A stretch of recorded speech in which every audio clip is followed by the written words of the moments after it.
Hello everyone, I am Maitri from Rank Book Learning and Software Solutions. Yeah, in previous class ಅಲ್ಲಿ ನಾವು already averages basics ಎಲ್ಲ ನೋಡಿದ್ವಿ. ಹೇಗೆ ಮಾಡಬೇಕು, ಏನೇನು ಟೈಪ್ಸ್ ಇದೆ, ಯಾವ ಟೈಪ್ ಅಲ್ಲಿ ಮಾಡಿದ್ರೆ averages ಈಸಿಯಾಗಿ ಬರುತ್ತೆ ಅಂತ ಬೇಸಿಕ್ಸ್ ನ ಎಕ್ಸ್ಪ್ಲೈನ್ ಮಾಡಿದ್ದೆ. ಅದರ ಕಂಟಿನ್ಯೂಯೇಷನ್ ವಿಡಿಯೋ ಇದು. ಇವತ್ತಿನ ಕ್ಲಾಸ್ ಅಲ್ಲಿ ನಾವು ಪ್ರಾಬ್ಲಮ್ಸ್ ಅನ್ನ averages ಪ್ರಾಬ್ಲಮ್ಸ್ ಕೊಟ್ಟಾಗ ಹೇಗೆ ಮಾಡಬೇಕಂತ ನೋಡೋಣ. ಯಾ, averages ಫಸ್ಟ್ ಪ್ರಾಬ್ಲಮ್ ನೋಡೋಣ. ಸಾರಿ, ಫಸ್ಟ್ ಪ್ರಾಬ್ಲಮ್ ಏನ್ ಕೊಟ್ಟಿದ್ದಾನೆ ಅದನ್ನ ಕೇರ್ಫುಲ್ ಆಗಿ ನೋಡೋಣ. ಫಸ್ಟ್ ಏನ್ ಕೊಟ್ಟಿದ್ದಾನೆ, if averages of 57, 49, 53, y 62 is 56. Average ಕೊಟ್ಬಿಟ್ಟಿದ್ದಾನೆ. ಈ ಇಷ್ಟು 5 ನಂಬರ್ದು ಆವರೇಜ್ 56 ಅಂತ ಕೊಟ್ಟಿದ್ದಾರೆ. 5 ನಂಬರ್ದು average 56. Then what we need to find here? Then find y. What is y? y value ಏನು? ಇಲ್ಲಿ ಒಂದು ನಂಬರ್ಗೆ ವ್ಯಾಲ್ಯೂ ಕೊಟ್ಟಿಲ್ಲ. ಆ y ವ್ಯಾಲ್ಯೂ ಏನು ಅಂತ ನಾವು ಫೈಂಡ್ ಔಟ್ ಮಾಡಬೇಕು. ಜನರಲ್ ಆಗಿ ನೀವು ಮಾಡೋ ಮೆಥಡ್ ಹೇಗಿರುತ್ತೆ, ನಾವು ಫಾರ್ಮುಲಾ ಕೊಟ್ಟಿದ್ದೆ ನಿಮಗೆ. average is equal to sum of observation by number of observation. Average equal to sum of observation. Average is equal to sum of observation by total number of observation. ಇದು formula. averages ಗೆ general ಆಗಿ ನಾವು use ಮಾಡೋದು. ನೀವು general ಆಗಿ ಮಾಡ್ತೀರಾ ಅಂದ್ರೆ what they are given already average here. What is the average here? 56 is average divided by, add all those numbers. 57 plus 49 plus 53 plus y plus 62 by total number of observations ಅಂತ ಇದೆ. Total number of observation ಅಂದ್ರೆ ಅವನು ಎಷ್ಟು number ಕೊಟ್ಟಿದ್ದಾನೆ ಅದನ್ನ ತಗೋಬೇಕು. ಎಷ್ಟು number ಕೊಟ್ಟಿದ್ದಾನೆ? ಬೈ 5. ಈಗ ಇಲ್ಲಿ ಏನ್ ಮಾಡ್ತೀರಾ, ಇದನ್ನ ಈ ಕಡೆಗೆ ಕ್ರಾಸ್ ಮಲ್ಟಿಪ್ಲೈ ಮಾಡ್ತೀರಾ. 56 into 5 is equal to, we need to add all these numbers. ಎಲ್ಲ ನಂಬರ್ನ ಆಡ್ ಮಾಡ್ತೀರಾ, ಆಗ y ಗೆ ಸಮ್ ವ್ಯಾಲ್ಯೂಸ್ ಬರುತ್ತೆ. ಈ ತರ ಪ್ರೊಸೀಜರ್ ನೀವು ಮಾಡ್ತಾ ಇದ್ರೆ ಎಕ್ಸಾಮ್ ಅಲ್ಲಿ ಮಿನಿಮಮ್ 5 to 10 ಮಿನಿಟ್ಸ್ ಬೇಕಾಗುತ್ತೆ. ಆಡ್ ಮಾಡಬೇಕು, ಡಿವೈಡ್ ಮಾಡಬೇಕು, ಎಲ್ಲ ಮಾಡಬೇಕು. ಸೊ ಈ ಮೆಥಡ್ ಬೇಡ ನಮಗೆ. ಈ ಮೆಥಡ್ ಬೇಡ. ಇಲ್ಲಿ ಆಡ್ ಮಾಡಿದಾಗ ಸಮ್ ನಂಬರ್ ಬರುತ್ತೆ, ಡಿವೈಡ್ ಮಾಡಿದ್ರೆ you are getting some answer. Okay, but ನಾನು ಇಲ್ಲಿ ನಿಮಗೆ ಶಾರ್ಟೆಸ್ಟ್ ಮೆಥಡ್ ಹೇಳ್ಕೊಡ್ತೀನಿ. ಶಾರ್ಟೆಸ್ಟ್ ಮೆಥಡ್ ಏನಂದ್ರೆ, ಅವನು ಫಸ್ಟ್ ಎಷ್ಟು ನಂಬರ್ ಕೊಟ್ಟಿದ್ದಾನೆ? 5 ಕೊಟ್ಟಿದ್ದಾನೆ. ಆವರೇಜ್ ಕೊಟ್ಬಿಟ್ಟಿದ್ದಾನೆ 56. ಆವರೇಜ್ ಮೀನ್ಸ್ ಆ 5 ನಂಬರ್ಗೆ 56 ಅನ್ನೋದು ಈಕ್ವಲ್ ಆಗಿ ಡಿಸ್ಟ್ರಿಬ್ಯೂಟ್ ಆಗಿದೆ ಅಂತ ಅರ್ಥ. ಆವರೇಜ್ ಅಂತಂದ್ರೆ ಫಾರ್ ಎಕ್ಸಾಂಪಲ್, ಈಗ 10 ಜನ ಸ್ಟೂಡೆಂಟ್ಸ್ ಇರ್ತಾರೆ, ನನ್ನ ಹತ್ರ 30 ಪೆನ್ ಇರುತ್ತೆ. 10 ಮೆಂಬರ್ ಸ್ಟೂಡೆಂಟ್ಸ್ ಇರ್ತಾರೆ, 30 ಸ್ಟೂಡೆಂಟ್ಸ್ ಪೆನ್ ಇರುತ್ತೆ ನನ್ನ ಹತ್ರ. ಸಾರಿ, ಆ ಪೆನ್ ನಾನು 10 ಸ್ಟೂಡೆಂಟ್ಸ್ಗೆ ಈಕ್ವಲ್ ಆಗಿ ಡಿಸ್ಟ್ರಿಬ್ಯೂಟ್ ಮಾಡಬೇಕು. ಏನ್ ಮಾಡ್ತೀನಿ ನಾನು? 10 ಮೆಂಬರ್ಸ್ಗೆ ಈಕ್ವಲ್ ಆಗಿ ಡಿಸ್ಟ್ರಿಬ್ಯೂಟ್ ಮಾಡಬೇಕು. 30 ಪೆನ್ ಅಂದ್ರೆ ಒಬ್ಬೊಬ್ಬರಿಗೆ ಈಚ್ ಸ್ಟೂಡೆಂಟ್ಗೆ ಎಷ್ಟು ಬರುತ್ತೆ? 3 ಪೆನ್ ಬರುತ್ತೆ ಅಲ್ವಾ?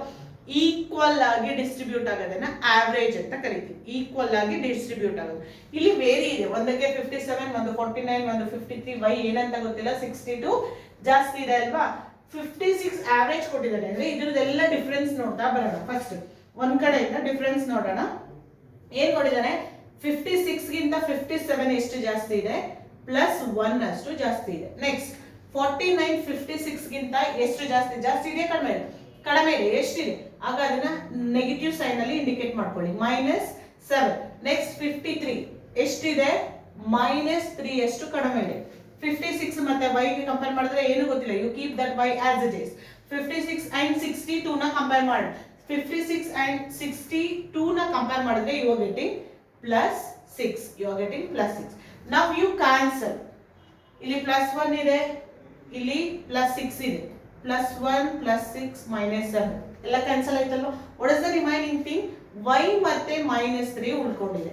ಯಾ, ನಿಮ್ಗೆ ಈ ತರ ಕ್ಯಾನ್ಸಲ್ ಮಾಡಿದಾಗ y -3 ಅಂದ್ರೆ y ಮೀನ್ಸ್ ಆವರೇಜ್ ಅಲ್ವಾ? ಆವರೇಜ್ ಗಿಂತ 3 ಜಾಸ್ತಿ ಇದೆ ಅಂತ ಇಲ್ಲಿ ನೆಗೆಟಿವ್ ಇದೆ. ಇಲ್ಲಿ ಪಾಸಿಟಿವ್ ಏನಾದ್ರು ಬಂದ್ರೆ ಆವರೇಜ್ ಗಿಂತ -3 ಕಡಿಮೆ ಇದೆ ಅಂತ ಅರ್ಥ. ಇಲ್ಲಿ y ಇದೆ, y ಇದು +3 ಅಷ್ಟು ಜಾಸ್ತಿ ಇದೆ. ಇಲ್ಲಿ ಮೈನಸ್ ಬಂದ್ರೆ ಇಲ್ಲಿ +3. ಆವರೇಜ್ ಏನು? ಅವನೇ ಕೊಟ್ಟಿದ್ದಾನೆ. ಆವರೇಜ್ ಏನು? 56 +3 ಟೋಟಲ್ ಮಾಡಿದ್ರೆ ಎಷ್ಟು ಬಂತು? 59. ನಿಮ್ಗೆ ಎಕ್ಸಾಮಲ್ಲಿ ಇಷ್ಟೊಂದು ಟೈಮ್ ತೊಗೊಳಲ್ಲ, ನಾನು ನಿಮ್ಗೆ ಅರ್ಥ ಆಗಲಿ ಅಂತ ನಿಧಾನಕ್ಕೆ ಹೇಳ್ತಾ ಇದ್ದೀನಿ, ಒಂದೊಂದನ್ನು ಬಿಡಿಸಿ. ನೀವು ಜಸ್ಟ್ ಎಕ್ಸಾಮಲ್ಲಿ ಇದಕ್ಕೂ ಆವ್ರೇಜ್ ಕೊಟ್ಟಿರ್ತಾನಲ್ಲ ಅದಕ್ಕೂ ಡಿಫ್ರೆನ್ಸ್ ನೋಡ್ತೀರಾ, ಕ್ಯಾನ್ಸಲ್ ಮಾಡ್ತೀರಾ. ಇಲ್ಲಿ ಪ್ಲಸ್ ಬಂದರೆ ಇಲ್ಲಿ ಮೈನಸ್ ಆಗುತ್ತೆ, ಇಲ್ಲಿ ಮೈನಸ್ ಬಂದರೆ ಇಲ್ಲಿ ಪ್ಲಸ್ ಆಗುತ್ತೆ. ಜಸ್ಟ್ ಆವ್ರೇಜ್ ಜೊತೆಗೆ ಅಲ್ಲಿ ಏನು ಉಳ್ಕೊಳ್ಳುತ್ತೆ ಆ ನಂಬರ್ನ ಪ್ಲಸ್ ಮೈನಸ್ ಮಾಡ್ಬೇಕಾದ್ರೆ ನೋಡ್ತೀರಾ, ಆನ್ಸರ್ ಬರುತ್ತೆ. ದೆನ್ ಈ ಕ್ವೆಶನ್ಗೆ ಆನ್ಸರ್ ಏನು? 59. ಇದು shortest method. Yeah, next one. Yeah. The average of odd numbers up to 100 is ಅಂತ ಕೇಳಿದ್ದಾರೆ. The average of odd numbers up to 100. 0 ಇಂದ 100 ಗೆ up to 100 ವರೆಗೆ odd numbers ಯಾವ್ಯಾವ ಇದೆ? You should write that one first.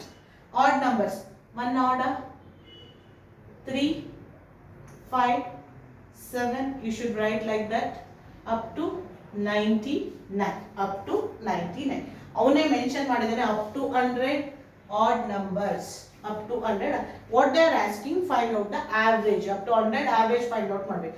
ನಾನು already ಹೇಳಿದ್ದೀನಿ, ನೀವು ಆವ್ರೇಜ್ ಫೈಂಡ್ ಔಟ್ ಮಾಡಬೇಕಂದ್ರೆ first term plus final term by 2 ಮಾಡಿದ್ರೆ you will get the average. What is first term here? 1. What is final term here? 99. 1 plus 99 ಅಲ್ವಾ, by 2 ಮಾಡಿ. 1 plus 99 ಅಂದ್ರೆ ಎಷ್ಟು? 100. 100 by 2 answer ಏನು ಬಂತು? 50. 50 is the answer. ಇದೆಲ್ಲ shortest method. 50 is the answer. ಅರ್ಥ ಆಗಿದೆ ಅಲ್ಲ?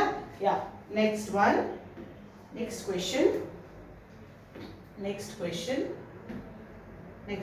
ಯಾ, the average of the first 100 positive integers. first 100 positive integers ಅಂತ ಕೇಳಿದ್ದಾರೆ. ಪಾಸಿಟಿವ್ ಇಂಟೀಜರ್ಸ್ ಅಂದ್ರೆ ನೀವು 1 ಇಂದ 100 ವರೆಗೆ ನಂಬರ್ ಎಲ್ಲ ಪಾಸಿಟಿವ್, ಅಲ್ಲಿ ಯಾವುದು ನೆಗೆಟಿವ್ ಬರಲ್ಲ. 1, 2, 3, 4 ಎಕ್ಸೆಟ್ರಾ ಅಪ್ ಟು 100. ಬಿಟ್ವೀನ್ ಎಲ್ಲ ಹೇಳಿರೋದವನು ಅಪ್ ಟು 100. ಬಿಟ್ವೀನ್ 100 ಅಂದ್ರೆ 99 ಲಾಸ್ಟ್ ಆಗುತ್ತೆ. ಇಲ್ಲಿ ಅಪ್ ಟು 100 ಫಸ್ಟ್ 100 ಅಂತ ಹೇಳಿದಾನೆ ಅಂದ್ರೆ ಲಾಸ್ಟ್ ಅಲ್ಲಿ 100 ಬರುತ್ತೆ. Same procedure, first term plus last term by 2 ಮಾಡಿದ್ರೆ you are getting the average. ಏನಾಗುತ್ತೆ? which is first term here? Which one is first? This is first and this is last. Average is equal to first term plus last term by 2. What are you getting? 100 plus 1. 101 by 2. 105 means 50.5 is the answer. This is average of this question. 50.5. Yeah. ಇದು answer. ಇದು 50.5. ಅರ್ಥ ಆಯ್ತಲ್ವಾ? ಏನಿಲ್ಲ, just 100 positive integers ಹೇಳಿದಾನೆ, 1 to 100 ಬರ್ಕೊಡ್ತೀರಾ, first number ಮತ್ತೆ last number ನ add up ಮಾಡ್ತೀರಾ, ಬೈ 2 ಮಾಡಿದ್ರೆ you get average. Yeah, next 50.5. Next one, fourth question. Yeah, the average of square of natural numbers from 1 to 35 is. ಏನು ಹೇಳಿದಾನೆ? The average of square of natural numbers from 1 to 35. Square of natural number, sum of N natural. ಇದಕ್ಕೆ ಒಂದಷ್ಟು formulas ಇದೆ, ಆ formulas ಅನ್ನ ತಿಳ್ಕೋಬೇಕು. Sum of N, yeah first formula ಬರೀತೀನಿ, you should know about that one. First formula, sum of N natural numbers. Sum of N natural ನಂಬರ್ಸ್ಗೆ formula ಏನು? n plus 1 by 2. n plus 1 by 2. Same thing, sum of n square natural numbers. Square natural numbers. ಏನು ಬರುತ್ತೆ? n into n plus 1, 2n plus 1 by 6 by 6. ಇದು formula. Sum of n square natural numbers. ಇಲ್ಲೇನು ಕೇಳಿದಾನೆ? Square natural numbers. We need to use this formula. ಇದು sum, ಇದನ್ನ sum ಅಂತ ಹೇಳ್ತೀವಿ. What they are asking, find out average ಕೇಳಿದಾನೆ. ಈ formula ಇದು ಸಮ್ ಗೊತ್ತಿರಬೇಕು. ಈಗ ಇದಕ್ಕೆ ಆನ್ಸರ್ ಮಾಡೋಣ. ಈಗ ಏನಾಗುತ್ತೆ, ಎಷ್ಟು ಬರುತ್ತೆ ಅಂತ ನೋಡೋಣ. 1 to 35 ಅಂತ ಹೇಳಿದಾನಲ್ವಾ? 1 to 35 ಲಾಸ್ಟ್ ನಂಬರ್ ಅನ್ನ ಎನ್ ಅಂತ ಕರಿತೀವಿ. ಇಲ್ಲಿ ಎನ್ ಏನಿರುತ್ತೆ, that one is last number. Yeah, ಈ ಫಾರ್ಮುಲಾ ಗೊತ್ತಾಗಿದೆ ಅನ್ಕೊಳ್ತೀನಿ. ಕ್ವೆಶ್ಚನ್ ಅನ್ನ ಸಾಲ್ವ್ ಮಾಡೋಣ. ಕ್ವೆಶ್ಚನ್ ಏನಪ್ಪಾ ಅಂದ್ರೆ, ಯಾ ಈಗ ಕ್ವೆಶ್ಚನ್ ನೋಡೋಣ. Square of numbers. ಆವ್ರೇಜ್ಗೆ ನಿಮಗೆ ಫಾರ್ಮುಲಾ ಗೊತ್ತು. ಆವ್ರೇಜ್ಗೆ ಗೊತ್ತಲ್ವಾ? Sum of observation by total number of observation. ಸಮ್ಗೆ ಫಾರ್ಮುಲಾ ಹೇಳಿದ್ದೀನಿ ನಾನು. ಏನು? N N plus 1 2n plus 1 by 6 and total number of observation. Total number of observation. ಆಯ್ತಲ್ವಾ? ಈಗ ಬರೀರಿ. What is n here? They are given. Last number ಏನು ಕೊಟ್ಟಿರ್ತಾನೆ? That one is n. n is 35. ಇದು 35. n plus 1 means 36 plus 2n plus 1 means you are getting 71 ಆಗುತ್ತೆ. 71. Wait.